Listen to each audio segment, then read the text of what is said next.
Call to order. Can we rise for the salute to the flag?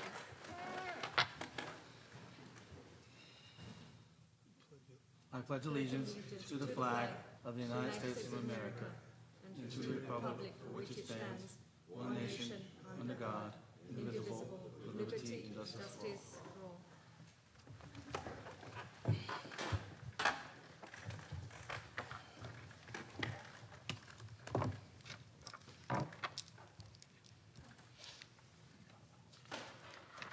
The New Jersey Open Public Meeting Act was enacted to ensure the rights of the public to have advance notice of and to attend the meetings of public bodies at which any business affecting their interest is discussed or acted upon. In accordance with the provisions of this Act, the Board Secretary has caused notice of this meeting, including date, time, and location, to be posted in the South Brunswick Public Library and in the Board office, filed with the Township Clerk, and communicated to the Home News Tribune and the Star Ledger. Mr. Pawlowski, can we have a roll call, please? Mrs. Deepa Karthik? Here. Mr. Raja Krishna? Here. Mr. Ray Keener? Here. Mr. Mike Mitchell? Present. Dr. Smita Raj? Here. Mrs. Lisa Rogers? Here. Mr. Joseph Scaletti? Here. Mr. Barry Nathanson? Here. Mrs. Joyce Mehta? Here. We have a quorum. Thank you.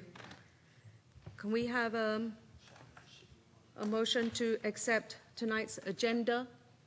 So, Mr. Mitchell? it was Dr. Raj, seconded by Mr. Mitchell. Can we have any nays, any abstentions, any discussions? Motion carries. Moving on to the approval of the minutes. We have several minutes here. April 28th, May 12th, executive minutes May 12th, board minutes May 26th, and executive minutes of May 26th. move it. Motion by Mr. Nathanson, second by Mr. Krishna. Any abstentions, any nays? Mr. Pawlowski, I need to abstain from May 26th, the board minutes of May 26th, and the executive minutes of May 26th. All in favor? Aye. Motion carries. Moving on, the agenda, the report of the Superintendent of Schools. Over to you, Mr. Feder. All right, thank you. Welcome. I have a few people in the audience. Welcome, everybody.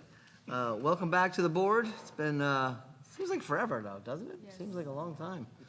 So it's good to see everybody. And do we have a full house tonight? Full house. Full house? We're all here. Very nice. All right. So one of the things I have to do tonight is just let you know that every 3 years, every district in the state of New Jersey has to go through a monitoring process called QSAC, Quality Assurance Act. And we went through ours, and we received our scores. And our scores, out of 100%, are 88 for instruction and program. I'll explain a little bit about that. 98 for fiscal management, 94 for governance, 92 for operations, 97 for personnel. So huge scores. Very consistent with what we do each time. And the instruction and program has to do with standardized test scores, which I don't really know how, they used wacky scores this time around. They used scores that didn't always correlate because they were 2 years old because of the way things happen with COVID. So whatever that was, you still want to get over 80%, which we did. And what happens when we do QSAC is the county office comes to the district, or we do it by Zoom. We voted for district come in person. We really didn't want to do Zoom. And then we meet. I meet, for example, with the county superintendent. Then each department meets with different persons. So Kim would meet with personnel, and that's how we go about the process. And they manage everything. It's a pretty large process. So we're happy to report full passing, and we now have a 3-year reprieve until we do this again. And hopefully when we do it again, we'll score about the same. It just seems to be the way it works. So good news. They also, in the years past, just so you know, for districts like ours, had provided a waiver to not do it anymore. And then they took the waiver away. So we don't know why, but they did. So that's what happened. And good news, when we do it, we do very well. And they're always very impressed. In fact, we were the first district the new county superintendent had done and he was blown away the first time we did this with him. So I think he had a very high expectation when he came back and was pleased the second time around too. So if you have any questions on that, when I'm finished, feel free to ask, and I'll help you try to answer the best I can. Important note, kindergarten registration. If anyone watching, if any board member knows of a kindergartner or is willing to adopt a kindergartner from anywhere, please do so. Anything you need to do, we need more kindergartners. The numbers are staggeringly low, staggering. And while we do account for a late rush in mid to late August, even into September, we're nowhere near our numbers. So right now, we are looking at, I met with the elementary principals today to kind of go over strategies of what we would do and how to set up placement and looking at our staffing. The reality is staffing is a major issue still. I'd imagine it's not only the field of education, but it is definitely the field of education. And while we might be overstaffed in one space, we are understaffed in other spaces. So we're not concerned about just having staff floating around with no jobs, but we really need more kindergartners. So again, my plea, adopt, foster, buy, whatever you gotta do. We need more kindergarten. No buying? No, you can't buy. No buying children, but we want more kindergartners. Tell them, knock on their doors, have them bring them out. People are probably in town that just don't know. We're gonna keep trying to get the word out. We definitely want to get more kindergartners. And then we know there's more kindergartners in town. We know they're here. What's the date for that? Sorry, Oh, the date is February. to register the kindergarten. It was February. Yeah, so we accept any day someone wants to come and register, we're ready for them and do that. Okay, I want to share something, and I want you to hear the dates. Oh. What is the number we are looking at right now? Oh, how many? Give me 1 second. I'll answer that for you. All right. So I'll go through school. In Brunswick Acres, we have 43. In 5th grade, we have 72 kids in the same school. There are 43 kindergartners. In Brooks Crossing, there are 70, which is a lot, but we have 110 kids in 4th grade. In Cambridge, we have 54, which is the one that's closest to kind of where we are, but there are 82 5th graders in Cambridge. Yeah. In Constable, we have 52 kindergartners, 83 5th graders. In Indian Fields, 56 kindergartners, 96 5th graders. Greenbrook, 39 kindergartners, 74 5th graders. Monmouth Junction, are you sitting down? Yeah, you're all sitting. 28 kindergartners, 62 5th graders. Wow. So significant. Our total population, for example, in a school like Monmouth Junction, as of this minute, is 273 students. I will tell you, when I was the assistant principal of Monmouth Junction in 1996, we had over 600 students in Monmouth Junction. So what we're seeing is COVID has had an impact in ways we're not really fully aware of yet. We don't know where these kids are. The homes are not empty. We didn't lose homes, So what happens generally, the showing, and I think David and I have talked about this before, you have an aging of the community. The demographic aging means the families are not moving out after, let's say, a high school or college graduate. Generally, the way things have worked in the past are you have college, high school graduate, I downsize, I move out, new family comes in with kids, and the rotation continues. And South Brunswick has been pretty consistent with that, and in fact has increased over the years because of all the building. As of right now, there's not really that much new building. It's kind of inconsequential to enrollment, but it's something we'll manage. But what makes the district struggle is when these kindergartners come like at the end of the summer, because that causes staffing issues and placement issues and challenges. So the sooner we can get people out, the better. But it's kind of a new trend. So we don't know how this will play out, but we're going to keep going forward. So my announcement, let's get some kindergartners. All right, now I'm going to share with you a situation that we just received. So about 2 weeks ago, so in the month of July, the state of New Jersey's Department of Education sent out a opportunity. I need you to listen carefully on the dates and the information. They sent out an opportunity to districts to apply for free preschool for their students. Free preschool. So in July, they sent out a document. They had webinars, they've had meeting offerings by Zoom, and a ton of literature to read on how to go about this.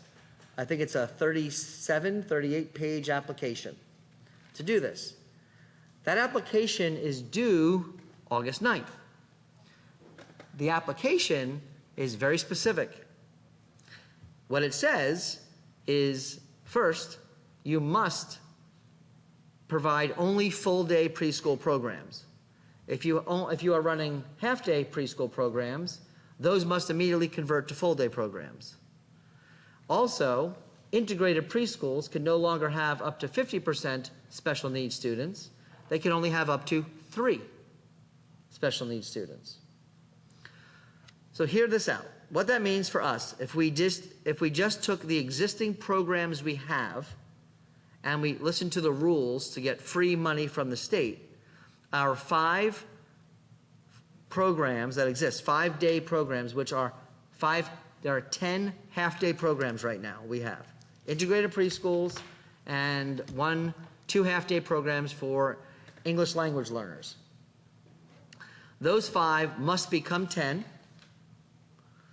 That means we'd have to find a space for those, or take our entire program and give the students away to other programs that do preschool. Ultimately, the state would like us to have 800 seats of preschool, which they're saying they will fund. 800 seats for preschool. That's larger than Indian Fields and Brooks Crossing. That building would probably cost somewhere between, I'm going to go $70 to $100 million to build that building. That's not paid for by the state. But if you don't have the room, you just pair up with a company like a Goddard, a Kiddie Academy, someone who does preschool, and say, you do it. And the state government will give us money and do that. Now, remember the dates. July was the first time this was out. Due August 9th. They will let us know. By the way, we're what's called a 3rd tier because we're not a priority tier for the state. We're the lowest priority tier.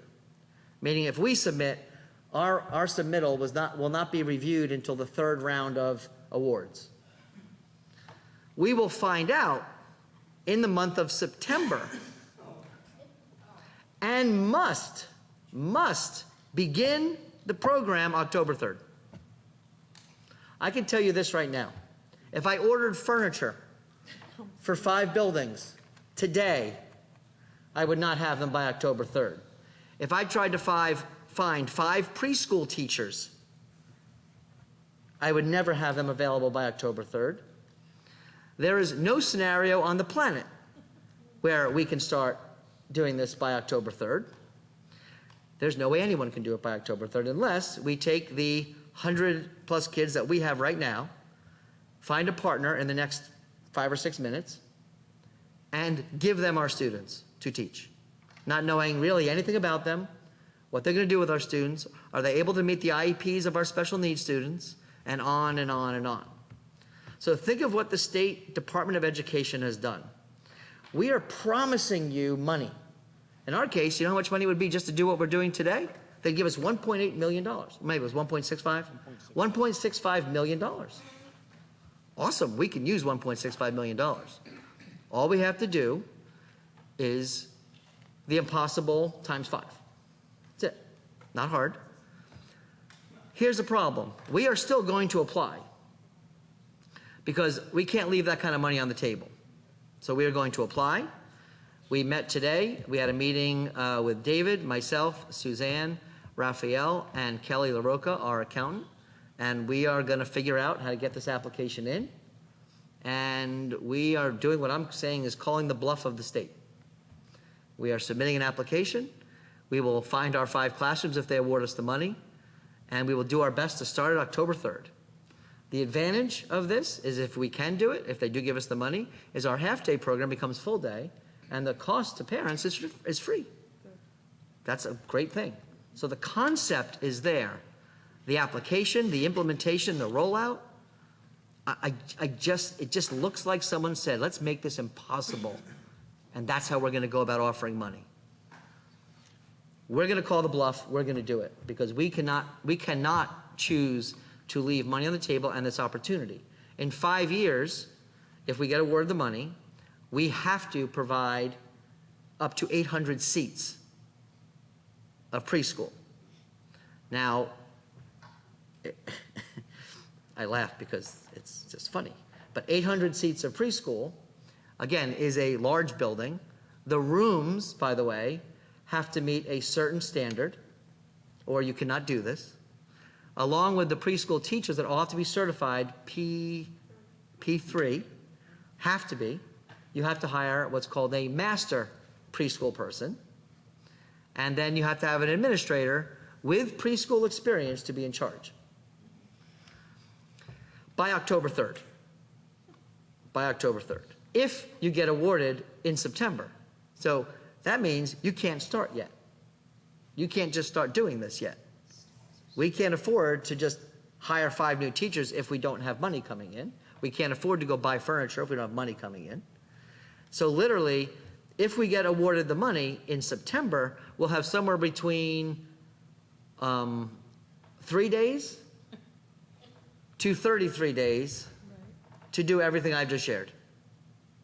That's what's been put on in front of every school district in the state of New Jersey.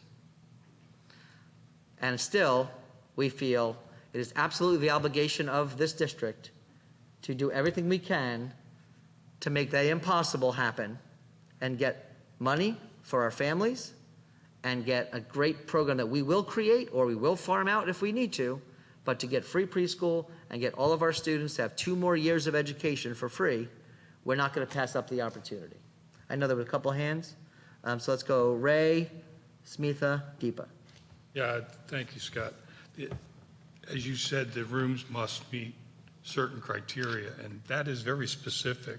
The room has to be 925 square feet, and each room for pre-K must have a restroom in it. Or one nearby. Or one within a certain specific amount of space. So it is almost impossible to come up with that. In addition, you add on to it the busing that happens with the pre-K students as well. So I know we're going through it in another place. Yeah. The time frame is ridiculous. 800, right? The number? In 5 years. In 5 years. So is it 800 per year or cumulative 800? No, 800, in 5 years, they want the program to exist with 800 students per year. Per year. 800 students, we are not even looking at 800 kindergarten registrations right now. So what the formula is take your current first grade, double it, multiply that by 90%. You see your head shaking? My head fell off. I had to screw it back on after reading this. There is no logic in that formula. Did you say logic? Neetha. And I had one more question. Okay. Is there a real possibility that the state can actually reject the application? We don't know. Could they reject it? Absolutely, they could reject it. Okay. But we're going to make sure we don't give them any reason to reject it. Okay. We'll do it to their specifications, which are pretty specific. But we will do that. We're not going to give them a reason to reject it. But I don't know how much money they've set aside. I think it was 40 million. They did say a number. I don't remember it offhand. They put money aside for this. And being that we're the 3rd tier, if all the districts that are and you're put in the tier based upon your free and reduced lunch numbers. So our free and reduced lunch numbers are at a certain percentage that put us in the 3rd tier. So districts that have higher free and reduced lunch students are in the first tier, then the next highest is the second tier, and we're the third tier, which is pretty much over 11%. So 11 to 20%. Then there's districts below 11% free and reduced lunch that don't qualify. Oh, okay. But they reached out to us and told us we qualify to apply. Okay, We have the Thank you. right to apply. thank you. Deepa. And then Roger. My question was regarding the number 800. I hear that there is no logic or any formula that is that the state has for this particular. There was a formula. So does it depend on the size of the town? What is it? The formula was how many first graders you have in seats right now times 2 divided by, well, times 90%. Okay. So we have around 880, 890, well, we have about 440 first graders, which comes out to about 880 with their formula 2 times 90%, Got it. Okay. puts us right around 800. So a couple of questions. One is the considering the runway that we have to sort of operationalize this is very short because we don't know if our application is going to be accepted. Is the administration going to come up with some sort of a plan to Yeah. to ramp up? Like we have something in our back pocket. We are going to operationalize this in this way if it comes to it.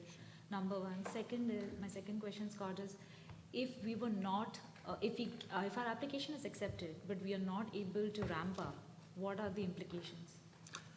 Question number 1, to repeat the question, it was, do we have a plan to actually make it happen by October 3rd?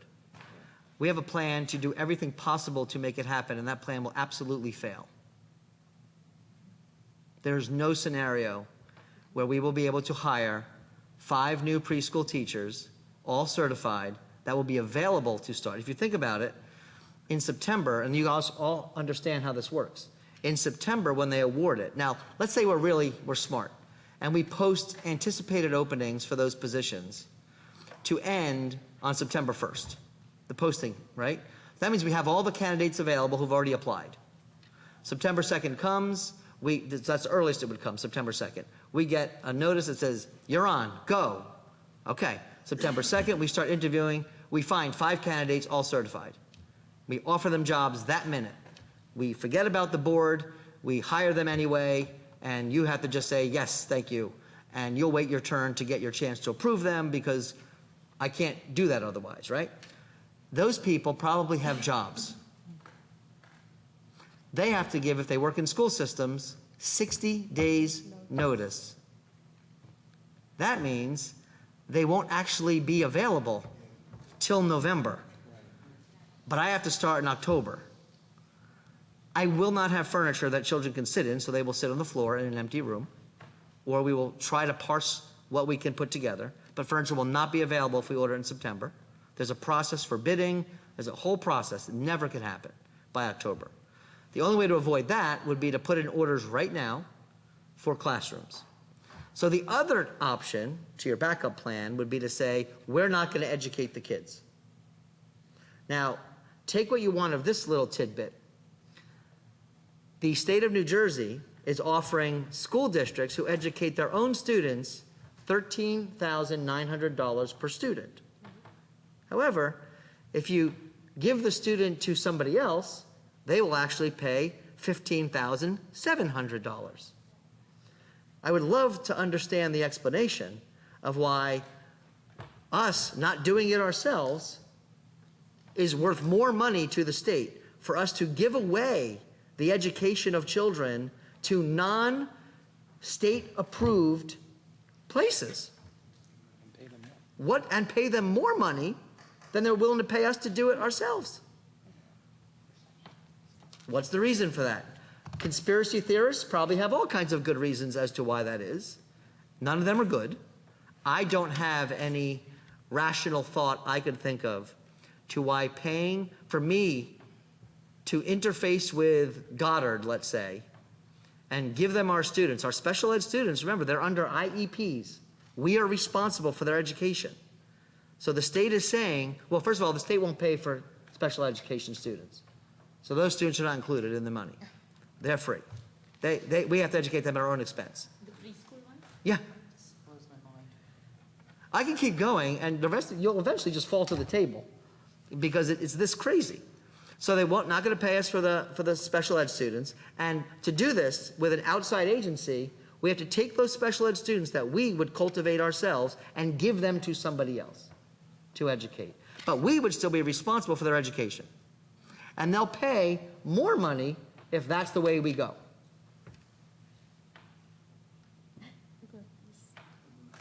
So you were speaking about what would happen. We will try to do our best. The second question you asked was, what is the implication should we not be able to do it? And the answer to that one is, I have absolutely no idea. We don't know. If it really happens, I will do my best to negotiate a realistic timeline. I don't know how anybody could do the timeline they're talking about unless they already have this in place and they're just getting free money to something they're already doing. The reality is the money already goes to places like Newark and Camden and Trenton, and Abbott districts already get free preschool. So those districts already have this done. I don't know if they're under the same rules or not, but it's done already. So this is other districts now who would be getting this money. The timeline makes it impossible. I can tell you a January 1st timeline would be really, really, really hard to meet. Really hard. But I'm thinking we could probably do January 1st. The realistic way is September 23. That's realistic. And that we can build, and that we can partner. We have to put an application in the next 2 weeks, less than 2 weeks, with a partner. Which partner am I learning enough about that I'm willing to give our students to educate in 2 weeks? Yeah, and there's a process to do that. It's not at all rational. Seems to be another scenario by the Department of Education in the middle of COVID, pandemic, post-pandemic, that we jump through hoops. But again, I'm sitting here telling you and telling this community, it is wrong for us to not jump through the hoop and risk not getting this money. So we're gonna do whatever we have to, Deepa, to get the money and make it work. But I don't know what happens when on October 3rd, we are not open to the exact specifications that they've said. I don't know yet, but we're gonna try and find out those answers. In the meantime, we started today by designing our plan for filling out, I think it's a 37-page application, pretty comprehensive, lots of things you have to do to answer it, lots of spreadsheets, numbers. It's a lot of work, and in the middle of the summer and preparing for the school year, this takes away a lot of human resources for us to do this, but we still feel we have to make this decision. So that's kind of where we are, and I know Raja had a question, and then I know we had Lisa and then Ray. I have a couple of questions.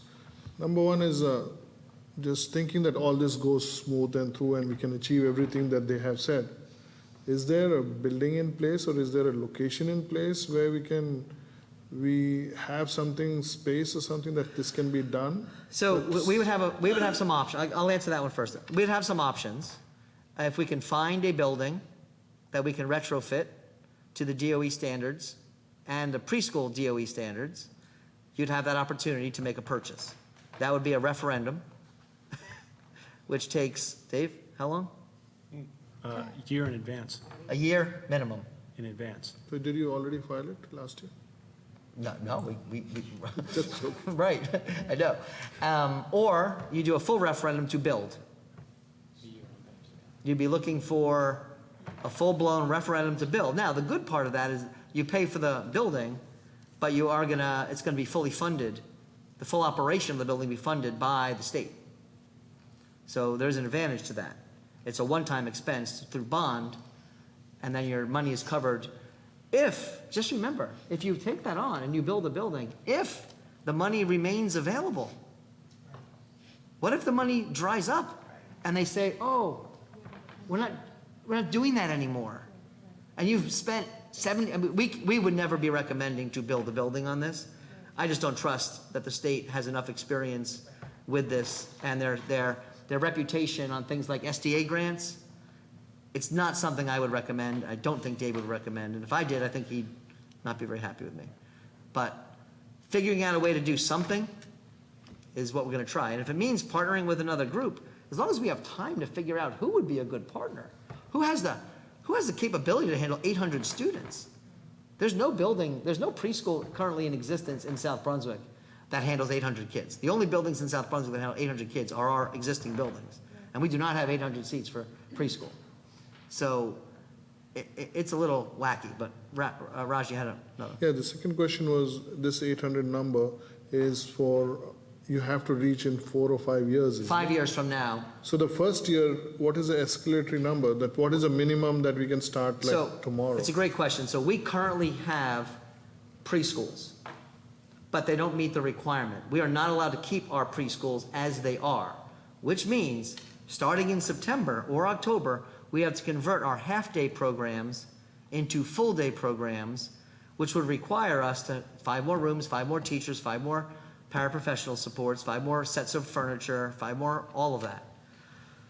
So that would be our existing students with the new rules of only 3 special needs students in a class, a 15 class max, 10 sections for us, that's 150 kids.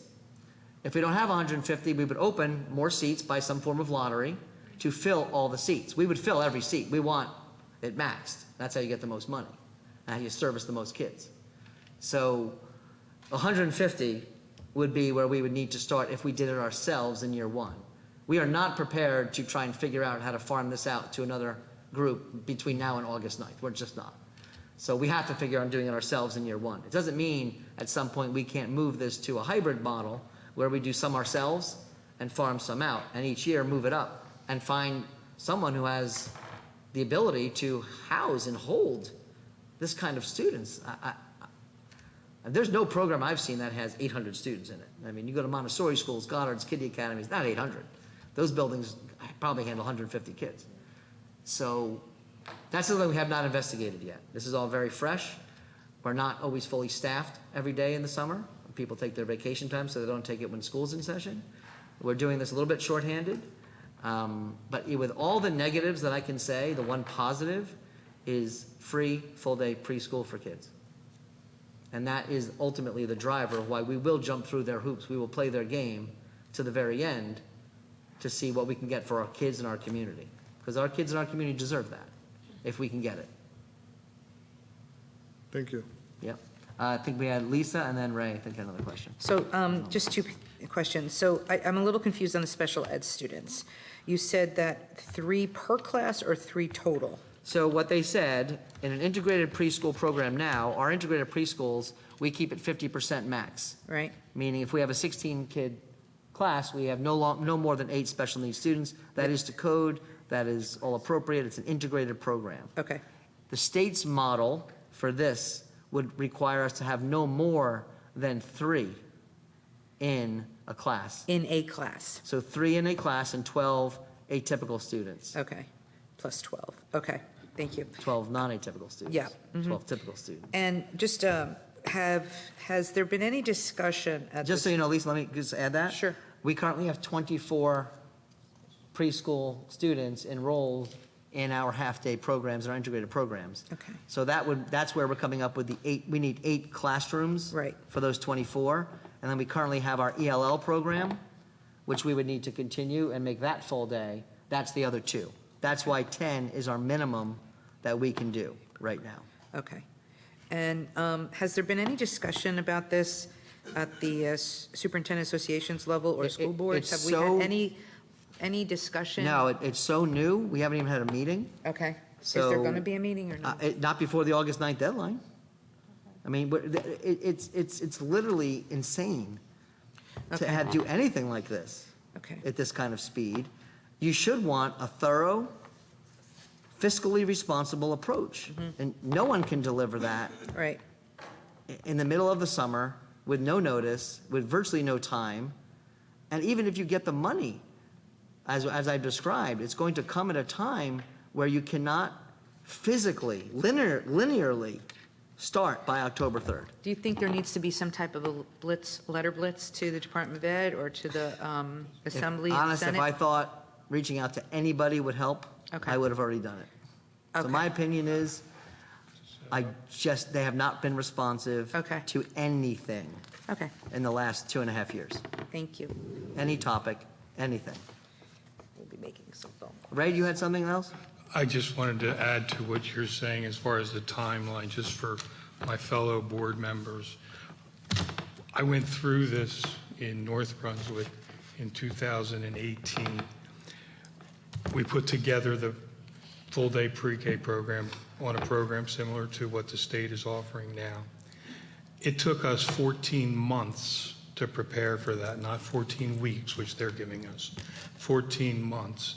And that was to start it gradually and grow into the But we don't program. have 14 weeks. Right. We don't. Right. Because I cannot invest real district funds until I know the funds That will you be have. there from the state. That Exactly. won't be until, the most they're giving us is 31 days. That's the most time they'll give us. So I like the analogy, the 14 months, and that's about realistic. I feel if you said September 23, I'd feel really good, and I would take some more time to build out our application and then really consider what it would mean to partner with an agency or some other experts out there. We just can't get there by August 9th. Can't. We need to do a blitz. I need to get the other districts. Smitha, then Joyce? Our current kindergarten enrollments are way lower than our, what our facilities can accommodate. Is there a way the kindergarten classes can be retrofitted to accommodate preschoolers? Is that a possibility?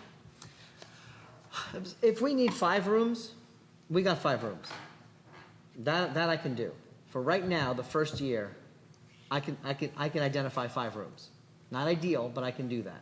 So that part is the only part I can do, for Okay, sure. yeah. Is the actual 5 rooms. Because of what we need, 5 rooms is our minimum. Ultimately, we would love to offer more, right? We like more kids to get this opportunity. So for next year, that will give us time to consider outside options. It won't give me time to find more classrooms necessarily. That's pretty cut and dry. But if we did partner with a local agency, that might open up another 10 classrooms.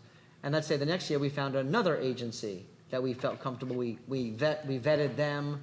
We talked to them about our special needs students, or we might keep our special needs students and keep some of the programs with our special needs students and farm out the 9, right? others, So right. we have thoughts on what would work. It's just the timeline for now. It's literally, we're just gonna do the best we can and see what they do.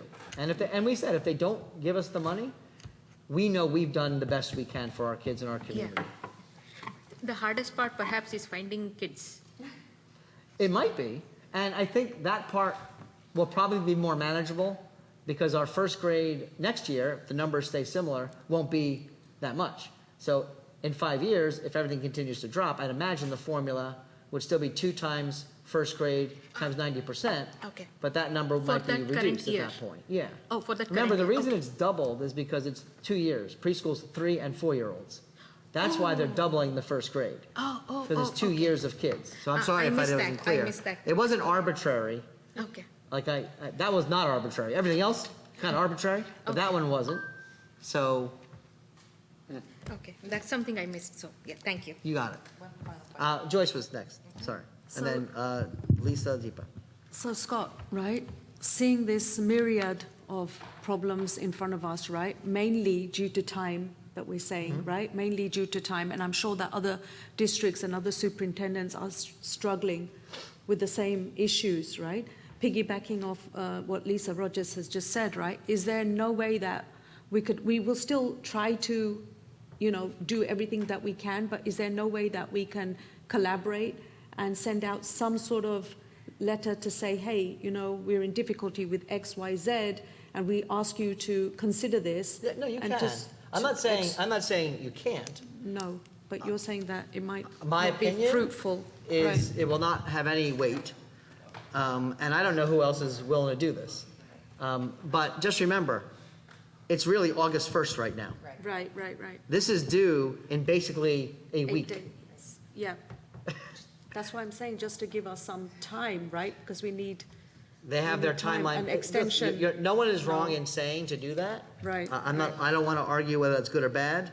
The question is, will it be fruitful? I do not believe it's fruitful. Right. I do not believe, these things were brought up on their webinars. I mean, this is not news to them. When you set the timeline like this, you can't possibly not realize what this means. So the question is, who is this really for? Right. What is this really about? That's when you get into conspiracy theories. Right. We're taking this at its face value, that we can get something for our students that we cannot provide ourselves. That's how we're approaching it. Okay. I know, was it Lisa and then Deepa? I don't remember. Final Okay. question. If we do not receive funding, just clarify, we do or we do not still have to do a full-time preschool program? And if we, Say it again, please. I'm sorry. If we do I'm not going to receive- shut these off. okay, if we do not receive funding, do we still need to do a full-time preschool program? We do not. Okay, thank you. That's a good question. And again, just make sure you hear the question. Right now, we run half-day programs, half-day integrated preschool, and we charge families that are non-special needs students. Special needs students, it's free, and we charge families a nominal fee, to be honest with you. It's very, very low. And that's fine. We're not looking to, this is not where we need to make money. David, I'm sorry, don't close your ears for a second. But we would not be moving our program to full day, not because we don't want to. Right. It's funding. Yeah, we don't have the ability. And Deepa, sorry. This is my last question on this topic.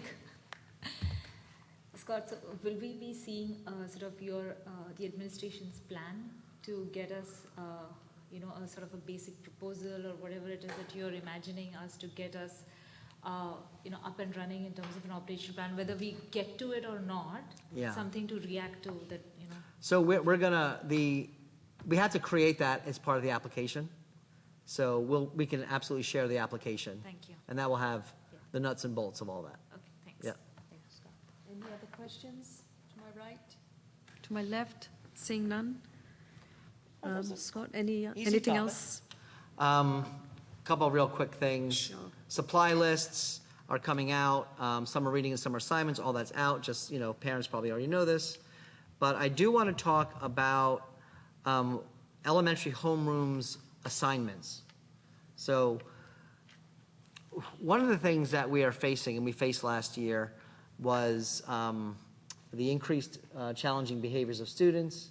And I think Mike and I talked about that at one point. Mike works in the school, and it's everything's been heightened. And in looking at our kindergarten, we don't know our kindergartners. And what we normally do in a year is we do if you all remember when you had kindergartners, if you had students in the school, you do an orientation, you bring kids in, you get to meet the kids and do all that. We didn't get a chance to really do that last year. The end of the year was just not really possible to devote the man hours and the time and the ability to do that. So what we're doing is we're kind of looking at how we start the year. We are going to try and bring in kids over the summer, towards the very end of the summer, to get to know them. But what that's going to do is it's going to cause a delay in our homeroom assignments for kindergartners. So families, and this will all be sent out to families. Families of kindergarten students will not be receiving their placement until August 30th is when we'll send them. That's a shift. That's later. And we feel sorry about that, but we have to do it. The most important thing we can do is how well we place our kids, get to know our students, and do the right thing by our kids, not how fast we communicate a name that is an arbitrary name at that point anyway. So that's important. Grades 1 through 5 will stay on our normal timeline of August 23rd, and the high school and the middle school, high school always gets it September 1st anyway, their final schedules, but it's different. Elementary, the placement your student is in, who they're in their class, who their teacher is, it's a big deal. It's one of those big things in a school system. The middle school units will still be on August 23rd, like normal. So again, the real difference here is kindergarten. And I just wanted to make sure our families hear that. You will be receiving notice on that as well, and make sure the board understood why. The why has solely to do with wanting to make sure we take every opportunity to get to know our students, which we want to get as many students as we can, which is why we're waiting longer in the end of the summer. Deepa, then Lisa.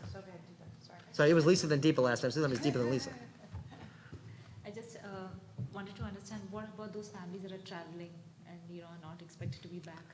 It happens, and what happens when we do it normally during the school year is we only get about 150 kids, and we have to do some more anyway. This time, we didn't get a chance to even meet those 150, so we're going to be doing everything we can to get as many. We won't get them all, and we never do, and it's just unfortunate. Most of our kids are kind of school ready. The pandemic has changed that. Less kids are school ready, and the more we understand about their readiness, the more you can make balanced classes and provide supports appropriately. But will we be taking some sort of feedback from all those parents who are traveling with, with kids so that you get a better? I'm not sure. I think they provide a, there was a some form of, questionnaire, yeah, there's some something kind of like- questionnaire. Yeah. I'll be honest with you, that it's not the best way to do it. The best way is having the kid. But parents need to do what they need to do, and they should not change their plans for this orientation at all. They should not do that. But my recollection is that those questionnaires used to come from the homeroom parent. So they're going to come from the school. I think, I'm not 100% sure of that part, so I don't really want to speak out of turn, but they know what they kind of need, and they're going to do their best. I can tell you in the future, the kindergarten principals and assistant principals and supervisors have some really unique ideas on how to do this in the future, which includes changing the beginning of the school year for kindergarten. Now remember, kindergarten operates under different rules than the other grades. It's not a mandated situation. So they have some really cool ideas that would be, I think, phenomenal. We just couldn't pull that together and tell parents that your first week or 2 weeks of school is going to be different. And we're all trying to balance so many things, but we believe we might have a better mousetrap for next year for kindergarten. More to come on that. Lisa. That was actually going to be my question. Is it, were we going to go back to the kindergarten, but because we can is do there better. other ideas? And you Yeah. answered it. So thank you. We think we can do better. And Very good. as we build that out, Yep. that'll go through the education committee. Yep. And then through the whole board, and then to families. Great. All right. Well, I'm sorry mine was such a long report today, but I really wanted to share with you, kind of, you get a picture of what we deal with in the summer. Yeah. And while it's slower, the complexities don't slow down or stop. And it's really important that we get the opening. I will share one more thing related to looking at how we're coming back. We are really looking to honor, acknowledge the difficulty that education has faced over the last 2 years. My wife sent me let me see if I can find the meme. She sends me stuff all the time. Okay. This was I guess it was a tweet or a meme. I'm glad everyone is supportive of entertainers and athletes when they focus on their mental health. But wouldn't it be great if these same people cared about the mental health of educators? We forget it has been a challenge. It has been very difficult for our staff, no matter what position you hold in a school. And it would be really great if we come back and get staff energized. And there's a lot of work that has to go into that. And how you approach a school year and the mental health and the social emotional needs of both students and staff is a major focus. You'll see that when my letter comes out next week. And I will say we had a 2-day retreat, and 1 whole day was spent on this. And we have teams of people looking at what they could do, how the first 2 days of schools for teachers could look differently. What do they need? How do we do that? And then kids, how the first 6 weeks of school look in an elementary classroom. How do the academics get balanced with mental health? How do you do that? We still keep the rigor of what we provide. So there's different trains of thoughts on all of that, but I just want to let you know that I'm very proud of our admin team for taking on what is going to be a very challenging opening and really putting the best interest of their staff and then our students in hand. And, if you don't take care of the staff, and I mean really take care of the staff, kids will be the ones who suffer more in the end. And that means you're hurting both staff and then students.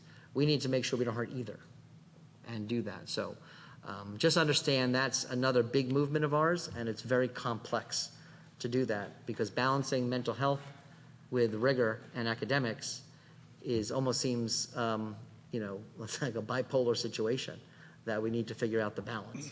And that's our work. So that ends my report. Thank you, Mr. Feder, for your report.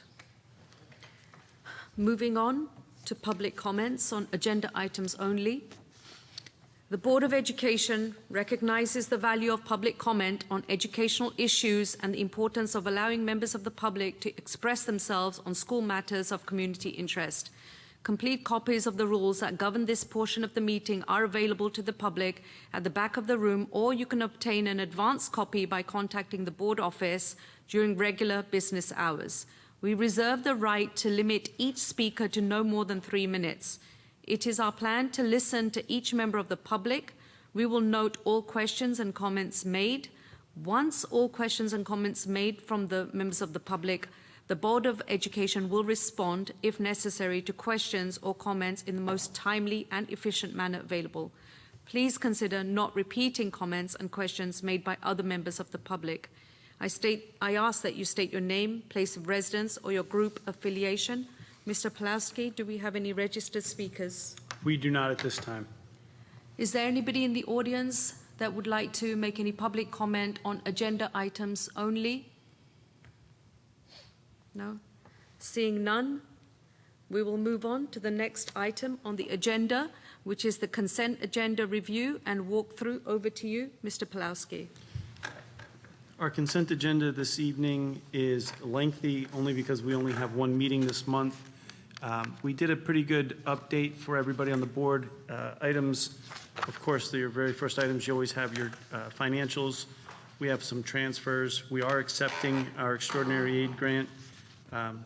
We did budget $500,000 of that in our regular budget. I explained that in our update. We're accepting some donations. We are doing some accepting grants from the ESA, IDEA, special education, non-public state allotments, and we are awarding some bids. We had quite a few bids that went out with regards to alarm systems, custodial supplies. We also put out bids for athletic supplies and winter athletic supplies. So we're awarding all of our bids. You can see from those the number of items each vendor received in their bid as being the lowest bidder. We also are putting out, accepting some bids for transportation. We did have a bid that went out, and I'll note this only because transportation seems to be a big money issue this year in the budget. We had a non-public student transportation services. We had to rebid only because there was a record of no bids. Nobody actually bid on the job. So that's a rebid that's going to be opened on Thursday, or that was opened on Thursday, June 16th. We're going back out for that again. We're going to remove or dispose of some outdated and non-functional music equipment. I also spoke of this in the update with regards to Mr. Sears and I working together to make sure the music equipment is up to speed and up to par. A couple of items were added. Of course, we have the harassment, intimidation, we have the professional development, and we have the student field trips. We did add our negotiations agreement for the SBEA. We have a memorandum of agreement for the teachers and the secretaries. We also included in this consent agenda some not to exceed amounts for professional services that were corrected. I wrote about that in the update with regards to us doing an audit on those and finding some issues. That was an internal audit, so the auditors will be happy that we audited ourselves and found some issues that we had to correct. So we're asking the board to just recognize that. Items 120 through 128, we had some moving around of some maintenance reserves and capital reserves to address some of our HVAC project situations, and our capital reserve to address our health center build out that is coming along very nicely at 231 Black Horse Lane. We have an approval of the committee structure and a parent transportation route, and then moving on is HR personnel.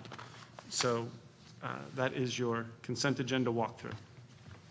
Thank you. Do we have any questions to my right? No? To my left? Any questions about the consent agenda? Seeing none? Thank you, Mr. Pulowski, for the walkthrough. Moving on, old business, and this is, we have listed about the Board of Ed, the new committee structures. That's listed here. So open for discussion. To my right? To my left? Dr. Raj.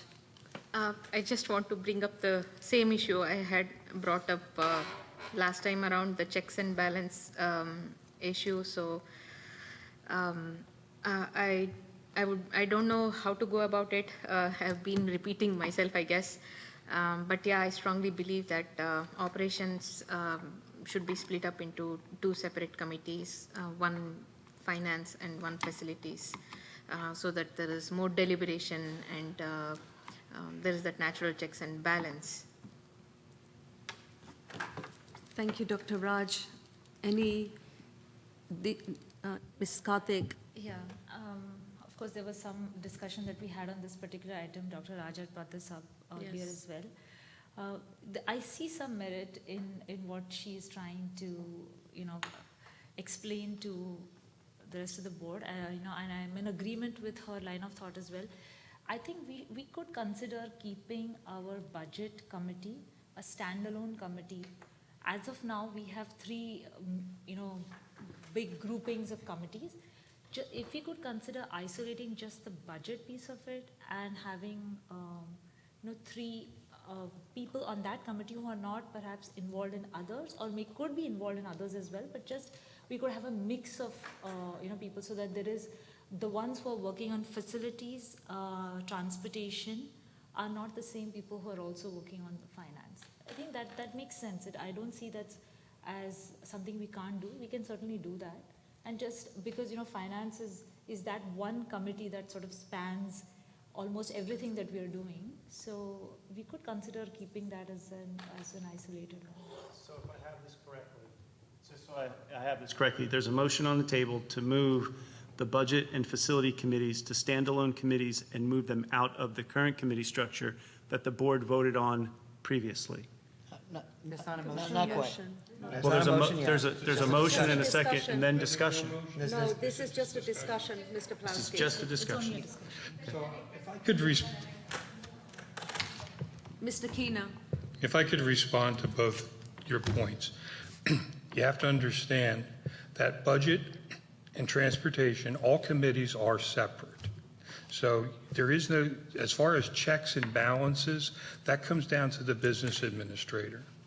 So what you're doing at your committee meetings for transportation, for finance, for curriculum, for facilities, is you are putting together the game plan. You're having presentations made to you by the district administration.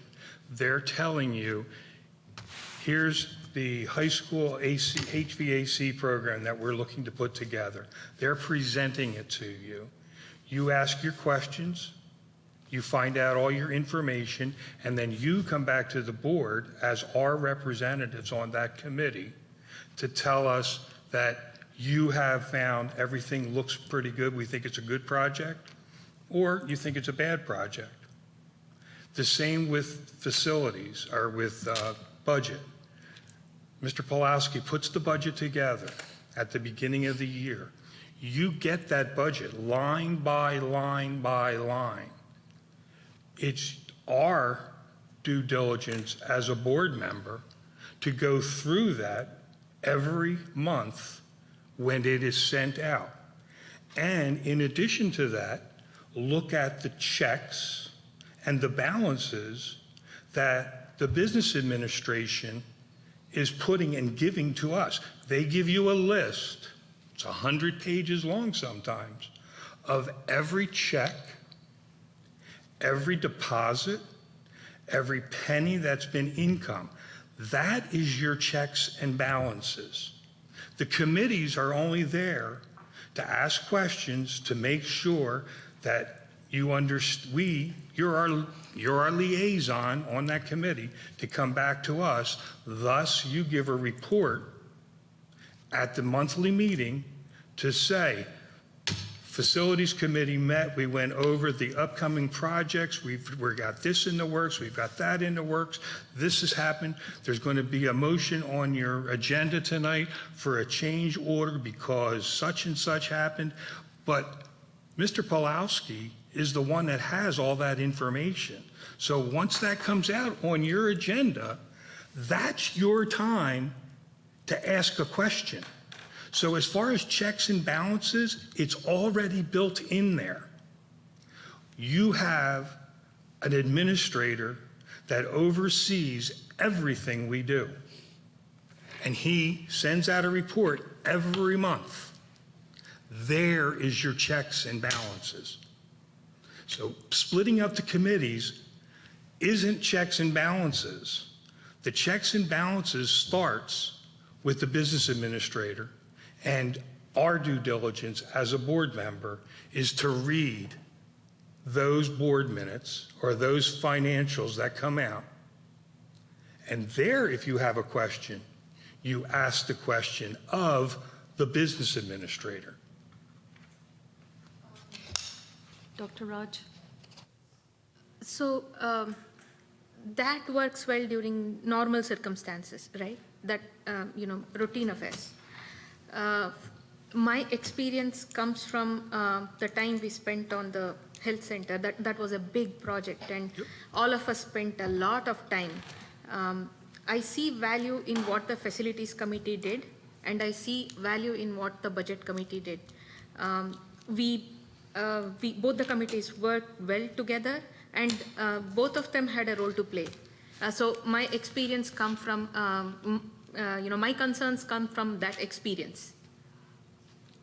And that's going to continue on. Mrs. Rogers? Yeah. So just to dovetail off what Ray has said and what Dr. Raja said, and I can understand Dr. Raja's position. At first, when you first look at that, to me, you will have the facilities committee, who is the largest spend, right? Millions of dollars, approving that budget. So correct me if I'm wrong or if I'm misreading you. Is the concern about that the money that is, or the largest spend, besides personnel, the largest spend is coming out of buildings, facilities, and the individuals that need it are approving it? Yeah. Okay, so that's the concern. So that needs to be, one second, that needs to be addressed. Yeah. So how would that committee manage that? Because, one second, as you had said, when facilities had to approve a change from David, if there was some spending adjustment that needed to be done, in facilities, Mr. Scaletti, the chair, would always state, we need to take this to the budget committee. Yeah. So maybe if you would be so kind, maybe first Deepa can ask the question, but maybe you can address, Ray, So I can how answer it. that checks and balances would take place. That's what I'm hearing. So I'll answer it at your first statement. Your first statement I was, just wanted to just, Yeah, so let you Go can ahead. then answer all Yeah. of it. Yeah. Right? So, and this is not, I mean, I fully understand the perspectives that Smita, Dr. Raj explained, Mrs. Rogers explained, and Mr. Keena. I respect all of them. What's happening right now here is there are 4 different perspectives. And this is not about, perhaps the way to explain this is not just checks and balances, but about the perspectives that 3 more different people would bring to that discussion, which when I'm very entrenched or when I'm very enmeshed in a particular discussion, I may not have a fully objective lens of an issue. Yeah. It could happen. It could also happen that I'm so perhaps invested in a discussion, or I have a certain perspective about it, that I don't have another perspective to think about, because the 3 of us would think about it the same way perhaps. It might be helpful, and I think there is value in this, when we would bring 3 more different perspectives to the table. And I think between 9 of us, we can certainly achieve that part. Thank you, Ms. To Scott. answer the question. Sorry, Go ahead. Ray. Just Joe Scaletti. And I totally understand what everybody's saying about the checks and balances. I totally get it. And we sat in facilities together, and myself and Mrs. Rogers. And yes, I would say, hey, okay, we want to do these projects. Let's bring it to the budget committee. Let's bring this, make sure the money's there. And That's all. it was also a respect thing, okay? It's a, hey, respect to the budget committee. The numbers are what they are, okay? We have a budget every year. And the way we do projects, and yes, we spend a lot of money on our schools and big ticket items. But as far as going forward, the checks and balances, okay, the money's coming, we have to spend this much money. It's also showing you we've already put this much money towards it to do this.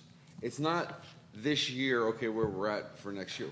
We're already 2-3 years ahead in projects where we want to be. We put a 5-year plan together, all this other stuff that we've put together this last year.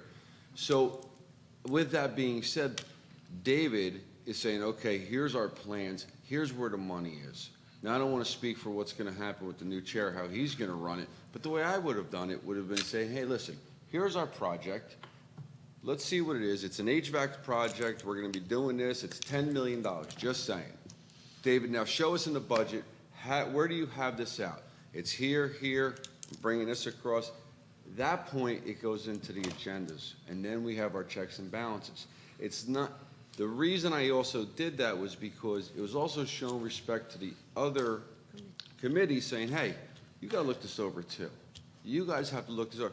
We've always talked about money, the three of us have always talked about money in facilities and transportation. And David is like, here guys, this is the project we're going to do. Here's our money. We're going to do this. We don't have enough money to do this right now. He would tell us that. Okay, so we're going to put that onto the fall, or we're going to do that onto next year. So the checks and balances were always there, even in facilities this year. We had to cancel some projects, not cancel, but move them out to the next 2023. It's a couple things, you know what I'm saying? So we are doing the checks and balances on that as well. So Thank you. that's part of it. So Joe, you're 100% correct, and to sum it up, it goes off of the first statement that you made when you started. Facilities, transportation, finance, curriculum, student services, personnel, community relations, none of those committees are making decisions. They're gathering information. When Mr. Scoletti would say, let's bring it to budget, it wasn't for budget to say, yeah, we'll give you the money, go ahead and do it. It's for budget to go in and say, yep, that money was budgeted. We have $1.4 million for your HVAC project. Facilities is coming back and saying it's $1.6 million. There's your checks and balances. If it's not a budgeted item, then it comes back to Mr. Pulowski, who says, okay, this is needed by the district in order for us to provide our students with their education. We have to have it. It's a non-budgeted item. His options are to go to an ESC commission for a co-op pricing or go out to competitive bid. If it's not a budgeted item, then you go out to bid or you go to a co-op. So there's your checks and balances. Again, it goes back to reading the reports that Mr. Pulowski sends out every month, so that when I'm on budget and facilities, and Joe would call me and say, hey, we got this coming up, is it budgeted? As the chair of budget, he would contact me.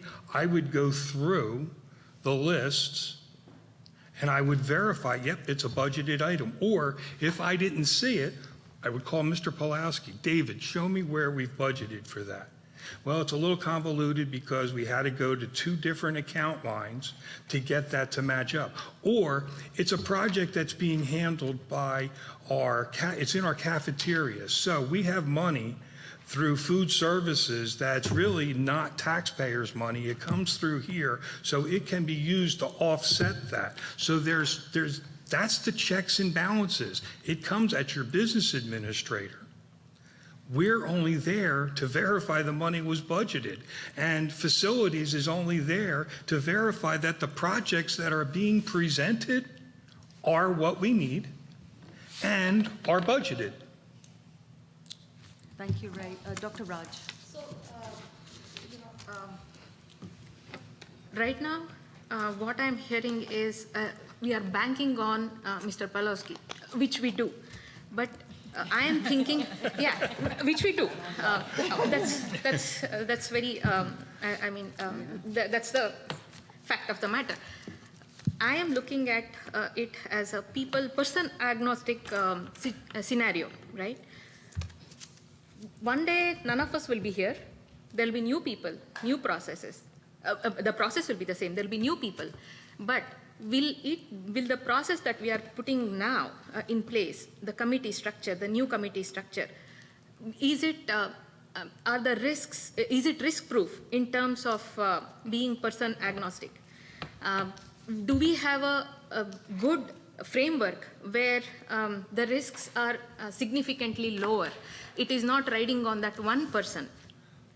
So that is the whole thinking. That is the reason why I am actually I feel so strongly about separating the two committees. The chances of things going wrong when it is just one person, it is significantly higher, and when there are more people doing due diligence, the risk of things going wrong, we can assume it to be a little low. So that is the only reason. It is not about individuals here. It is about putting a person agnostic, structure in place. So we will all be gone one day. That day, things should still be, smooth. So to answer your question, this structure is what's recommended by our association of school boards that we're all associated with. This is the structure that they recommend. Your checks and balances are doing just what we're doing right here, right now. We're discussing it in public, Yes. not behind closed doors, in public. We're asking questions. So it is, again, our due diligence as a board member elected by the people Yep. to serve here, to read the reports. They're tedious and they're a pain in the neck, but they mean something.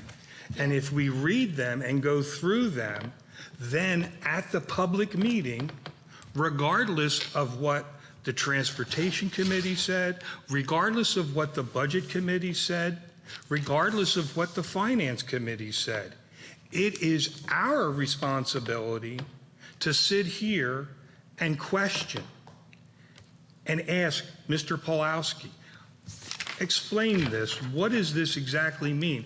Budget came back and Finance came back and said it's there. Can you explain it to me? That is your checks and balances. So actually, again, it goes back to Sorry, Mrs. Karthik. it goes back to the usual business as usual thing, right? So that works well during normal situations. But again, when we have a special situation, a major big ticket item that we have never done before, the whole conversation changes. Yeah, but if we have a big ticket item coming up, we're discussing it in public. It's not Yeah, something but that's it- secretly funded. No, it begins So, at the committee if level, I right? could go back to the what we committees said- do the deep dives. So those deep dives will not be done by all the 9 members of the board. It will be done at the committee level. So instead of 6 people doing the deep dive, there will be 3 people doing the deep dives. And again, 9 people are supposed to be doing the deep dive. no, well, again, this comes from One my second. experience on the health center, That's right? fine. Thank you, Dr. yeah. Raj. 1 second. Real quick, everybody, just so everybody's aware, when we did the health center, Integrity Health, myself, and we met with every single board member. We had small group meetings with everyone so that everybody was aware of that concept and how that project was going to work. So if there is a But the big committee ticket, got if there's a longer big time ticket, than all the other members, even with right? even with the previous committee structure, if there was a big ticket item like the health center or a big project, all of us would have the opportunity to meet, and we would put that out for everyone so that everybody was clear about what they were voting on and what that project was going to do to assist the district. So just know that that exists, that Thank you, Mr. a project like that would have everybody's input And prior this to, setup- prior This to any one's- board meeting. Sorry, This thank you, setup Mr. One second. prevents- Mr. Keena, this- Ms. this Karthik, prevents- wait a second. Mrs. Karthik is waiting This to. prevents us from having any miscommunication. If you're both on the Finance and the Facilities Committee, you're talking about the items. So it prevents facilities from saying, we're going to go through with this project regardless of what Finance says. So it's already built into the system. I'm sorry, I apologize. Thank you, Mr. Keena. 1 second, Mrs. Rogers. Mrs. Karthik. This is my last comment on this topic.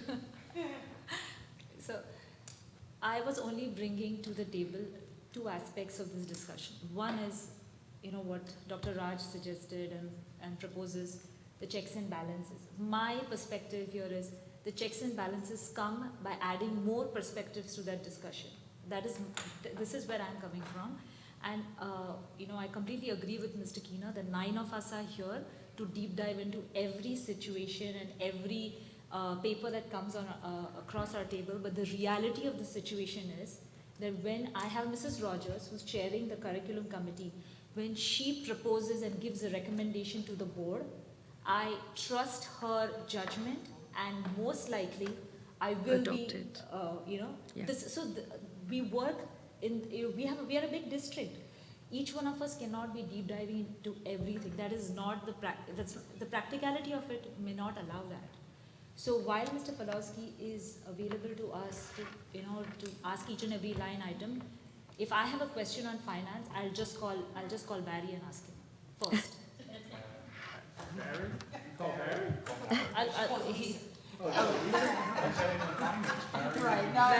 Call Barry. Mrs. Rogers. That's funny.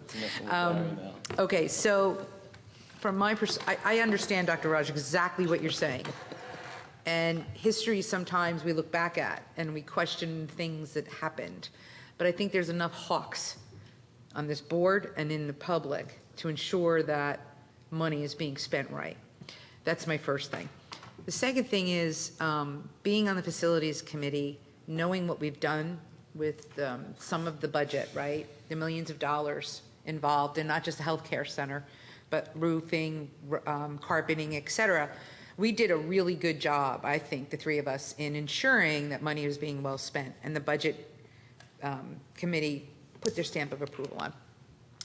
If something is going to be done, it's probably going to happen next year anyway.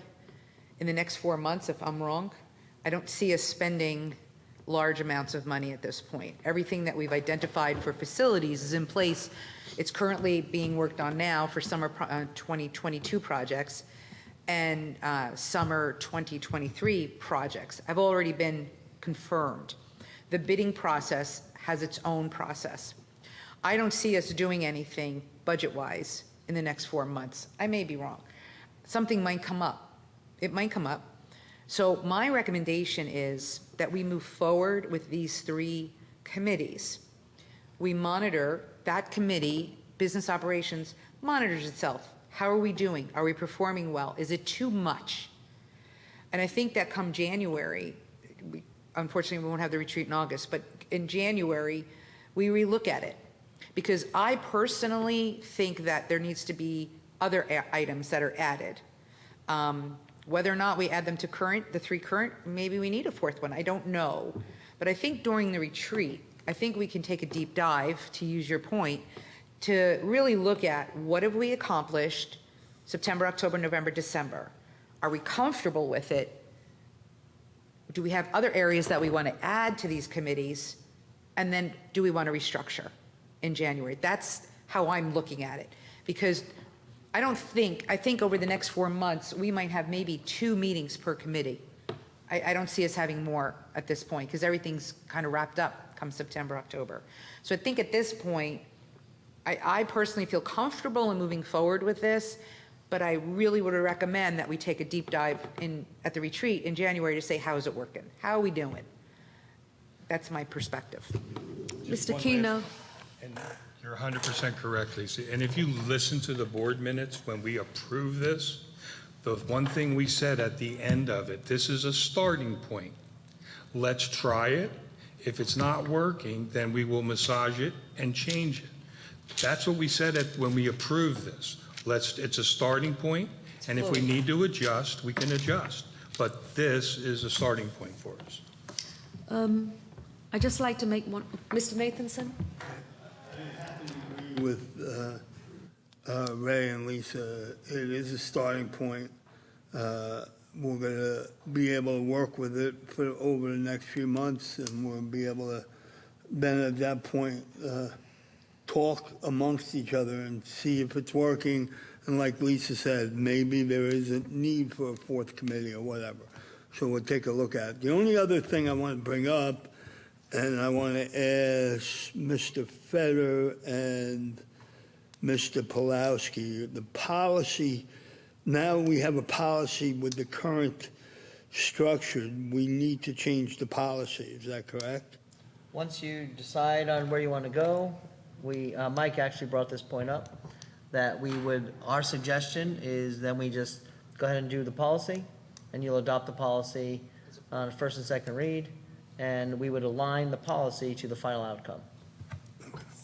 Thank you. That's my point as well, is we have a policy number 0155 that actually identifies the committees, okay? It does give us a little bit of flexibility if we decide to create an ad hoc committee.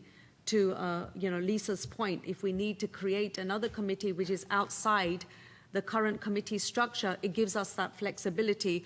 However, having said that, the recommendation from school boards is actually change policy first and then do the committee structure. But once we actually, we basically need to find out how these committees are working. We need to finalize that once and for all, and then we need to adopt the policy to that. So it has to be, the amendments and everything, it has to be reflected, that policy has to reflect the structure that's been decided by the board. We could also look at that. Once it's adopted, we could say, does what we've adopted fit in to the current policy? We could look at that, though. Yeah, And just maybe wanted we to- wait until, we may want to wait until January, because we Yes. might want to review the structure, is it working? And then determine, a change or no change, and then maybe change the policy. Let's look at that, though. Yeah, just may wanted have to to bring add a that to pre-K everybody's committee. Yeah. attention. Is policy number 0155, and I'm happy to send that all to you. And yes, that will need to be done. Any other discussion points to my right? Seeing none. To my left? Seeing none. So the other part of committees, Joyce, you wanted to talk about negotiations? The negotiations, as I've said in the emails that I've sent out to the board, that will continue, right? That will continue. Yes, and we need to kind of like get the dates, and thank you, Mr. Krishna, for giving us the tentative dates. And Mr. Scaletti, please, give us your availability. Mr. Nathanson has a point, 1 second, and Scott also has some suggestions as to moving forward for negotiations. I'm going to let him explain in a minute. Mr. Nathanson first. Well, I don't understand what we're doing here. We had dates. Yeah. We had it on Google Docs. Everyone that's on negotiation said, we can make this date or that date or this date or that date. We did that already, Joyce. Why are we reopening it again? It doesn't make any sense. We did it already. There is Scott knows what we did already, and would be able to match it with whatever Tom is able to get from each bargaining unit. Why are we reopening it? I don't understand why we're doing this. So there was another doodle poll sent out by Scott. We don't have everybody's availability. Those people who are serving on the negotiations, he wouldn't have done that if he had everybody's dates and things like this, right? So he sent out a doodle poll. Thank you for completing your availability to all the board members that added that. But there are still 1 or 2 board members that still have to add their dates. Okay, so the 1 or 2 board members have to do it. Yes. And then Scott goes ahead and gets it done. Correct. Because if we keep going back and forth on dates. There's no back and we will forth. never settle this. We will never settle. No, there's no back and forth. It's just moving on. You brought it up again. Because the doodle poll was sent out. Well, all you for had to do is send an email to whoever missed it. I And did. said, please. I did. Today I you did. did? Yes. Okay. Thank you. Mr. Scaletti? Yes, I apologize for that. I thought I was done with negotiation, but I told you I would help you out with the head. So when I email back, do I email back to you as the chairperson who's putting this all together? Or, no, I'm just asking. No, it's just a doodle poll. Can I- Once you can I- enter can I- that, can I finish my question, it's please? shared to everyone. Can I finish my question, Oh, please? sorry, go Thank ahead. you. I was wondering, when I do that, do I also send to you as the chairperson who's putting this all together with all the committees, all the times and the dates, Because that's what a chairperson does. Do I send it to you as well? I just don't know, because I thought I was done with negotiations. That's So, why. like I said, right, with you, there's head custodians and custodians, two separate unions. But No, I know that. doodle poll actually came out from administration, and once you enter the dates, that's actually shared. Everybody can see the availability. Okay, so Okay. I don't have to email you No, as the chairperson of No, the Joe. negotiations? No, Okay, it's thank you. shared. It's shared Thank by you. all. Scott, you wanted to? Yeah, what I suggested was, in looking at the doodle poll, that the dates don't align with the current committees. So Joyce, you had set committees of who is going to do which units. It doesn't work. So I told you it didn't work, and that it can't do it that way, because you'll never be able to meet with the people that are currently on that list. You said, don't do anything, you'll do it. So I brought it up to say, well, what are we doing? Because you have a list of committees, for example, who's on paras, right? Well, who's on paras doesn't line up. There's no dates where all the people on paras are available. So that's what I'm trying to help with. You told me not to do it, and you were going to do it, so the thing is, right now, it's Yeah.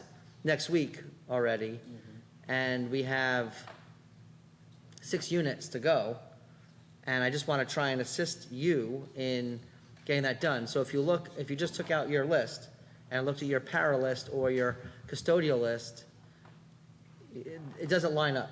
And so it doesn't matter what dates the custodians are available if the board committee to negotiate with the custodians have no dates where they are all available together. So what I was suggested, and I think I sent that to everybody, Yeah. I suggested we look the doodle poll. We have not met with any of these units, so no one has vested any time. In fact, all 3 units we've met with, we have concluded negotiations. Right. We have concluded. So my suggestion to both you and the board was, instead of continuing to go around in circles, we stop. Let me do this Right. so that we can get it done, not continue to play the game. Looking, for example, at 8:18. At 8:18, Barry and Raja are available. So I could put out to Mr. Hayden, the NJAA field rep who supports all the NJAA units, and say, here are dates. And I would say, well, Barry and Raja, I know you didn't start that way, but you are now, are you willing to do X committee? Right. If I can do that, then I can move forward immediately, and we don't have to keep waiting around. And I believe we owe that to our staff Absolutely. to do this in a, so the reason I did it and sent out the doodle poll was we had no dates for the summer, 0 dates. No one asked for any dates, we didn't have any dates. I'm just trying to assist the board in doing one of the most important things the Board of Education does, which is negotiate the contracts with their staff. Sure, and so, Mr. Feder, right, I did not, what I was suggesting to you, right, is what we've done with negotiations from the beginning is that we have had tentative dates from the unions, right? That's the dates that we've had, and said that they're available in XYZ dates, right? And then the teams, we would inform the teams, and that was my only suggestion, is to say, when are they available? Because neither have we had any dates from them as to when they are available. Moving on, you have sent out the doodle poll. Everybody has completed it. 1 or 2 board members are yet to complete the dates. You will have the dates from all the board members, and then, and then you can make the call that these dates, these members are available. You've sent out the email to the whole board to say that there's going to be, there might be a reshuffling of teams just to match up to the dates of the unions, which is fine. We need to get the jobs done. All the board members are here on board. That was Can I the make plan. comment? Right, It's to just that help. you had told me not to do that you don't want to do that. I said, can we get the dates from the unions? Only because that's the way that we've been doing this with the other unions. Madam I President? don't want to get back to the mincing of Madam words. President? that's But you fine. actually wrote me an email saying, do not do the plan I wrote to the board. I said, get the dates. No, You can read before that that, out. it doesn't matter. Madam If I President? have permission from, Yes, Madam you have our President? permission. I can get Move this done on. for you We guys. need Hold to move on. Madam President? Yes, May I Mrs. have the Rogers. floor, Mrs. please? Rogers. The past is moot at this point, Madam President. It's not even worth bringing up anymore, okay? This has failed. Bottom line.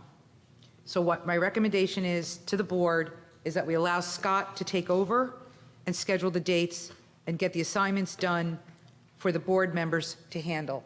Let's move on. That's what's happening, Mrs. Rogers. We've got the doodle poll. Okay, let's We're going end to it. get the Let's last just two. end One it. second. Oh. Mrs. Rogers, I'm going to reply back to you. Oh, but you don't have We to. have, no, I do. We have two board members. We are going to get their final dates, and Scott will move on, and he will do whatever needs to be done. That's exactly what is going to happen. Now we have everybody's dates, or we should have them by tomorrow morning. That's what's going to happen. No, Scott will deal with it, period.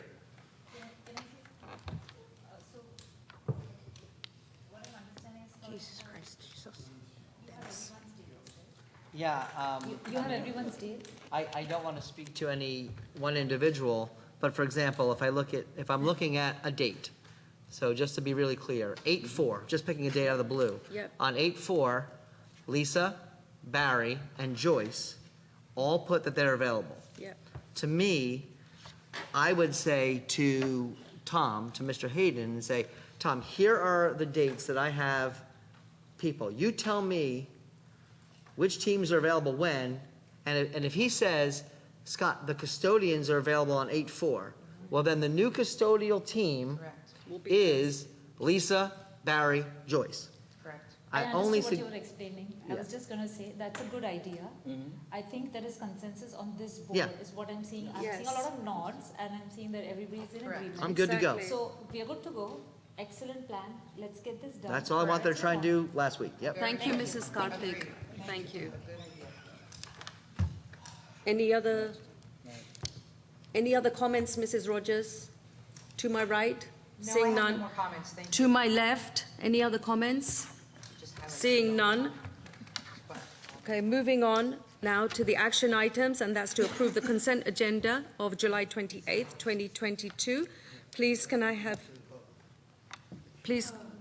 a motion? To accept the approved, sorry. I'm sorry. Go ahead. You have a, on the consent agenda. Yes. Mr. Pulowski, on the consent agenda are the names of the committees. Who's on the committees on this agenda? In the backup, correct. They are. So please note, you're voting on those names. And looking at the document, it's not complete. So is it just going to be complete at a different time? Or is the Human Resources, is that complete? The Human Resources Committee? Yes. Only has 2 members, is that how it's staying? So I had sent out an email to everybody saying that Mrs. Karthik has volunteered. So is that to be. She's represented? a third member, and that email came That's out just not with what the- you sent to David for the agenda. You sent an agenda item, remember you sent it to us to put on the agenda. I'm just asking David. It's not, it would not be represented. Okay, When we have- use what you sent us. So if it's not there, we just have to amend the agenda To add Mrs. to Karthik add Mrs. Kartik to the agenda. to So the human resources. you have to make a motion and do this all. I just wanted to make sure where we Thank you, were. Mr. Feder. That's all. I would Can we like to have a make a motion motion? that to the Human Resources Committee, we add Mrs. Carpenter. I second. Any discussions? Any opposed, any abstentions? All in favor? Motion carries.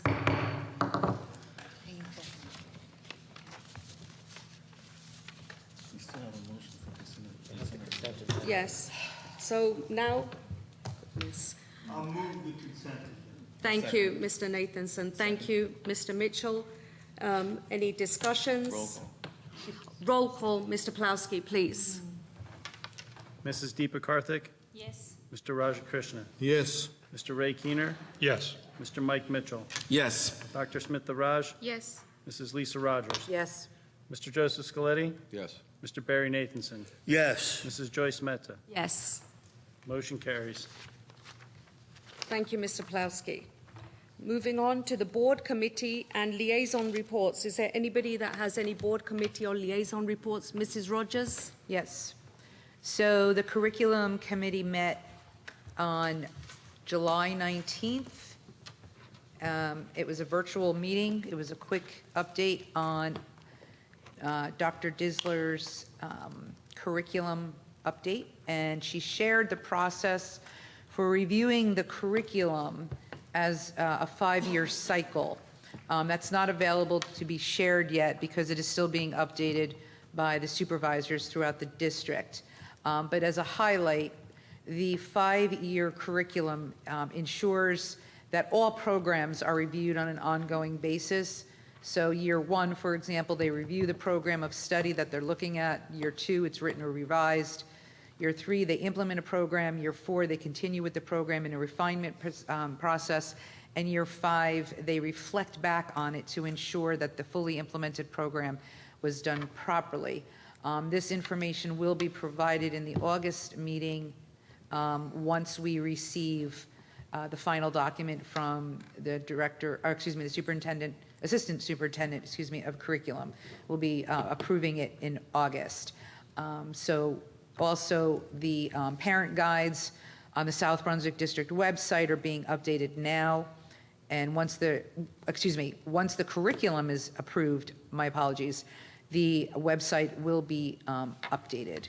And our next meeting is still to be determined, and that depends on administration once they identify the new assistant superintendent of curriculum. Thank you. Thank you, Mrs. Rogers. Any more board committee and liaison reports? Mr. Scaletti, no? No, I will not be reporting on the facilities for that. We had something. I have one question, though, Madam President.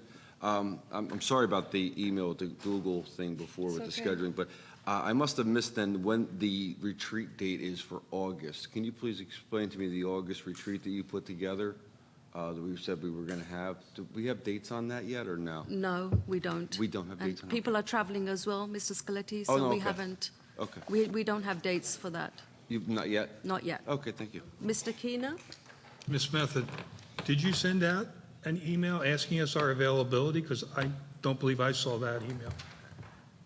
No, and my understanding also was that we had decided September No. for the retreat.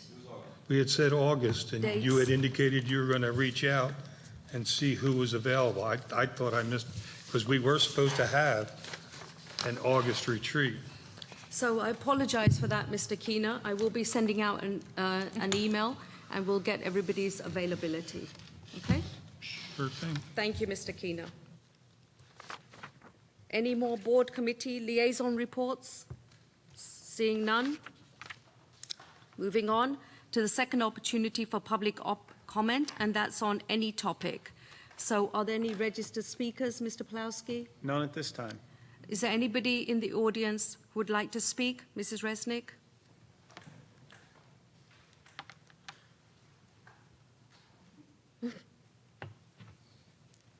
Hi, Chris Resnick, Kendall Park. I'm here on behalf of South Brunswick Cares About Schools, and I just wanted to put it out there in the universe as a save the date. We'll be holding a candidates night on October 6th.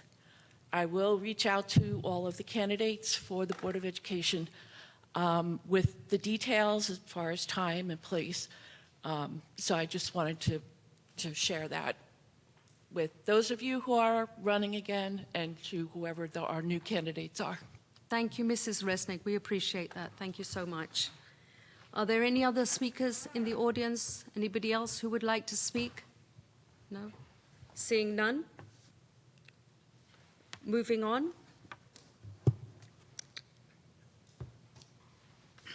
Motion to adjourn and move to executive. I'm going to read out the paragraph first. Thank you, Mr. Nathanson. Be it resolved that the Board of Education of the Township of South Brunswick hereby moves into executive session in accordance with the Sunshine Law, Chapter 231 of the Public Laws of 1975 NJSA 1046 through to 10421 to discuss the following: personnel, negotiations, and student matters. Be it further resolved that the discussion conducted in executive session can be disclosed to the public at any such time as the matters have been resolved. Formal action may be taken at any meeting. Please, can I have a motion to move into executive session? Thank you, Dr. Raj. Can I have a second, please? Second. Thank you, Mr. Mitchell. Any discussions? Seeing none. Any opposed Any abstentions? All in favor? Motion carries. Good night, South Brunswick.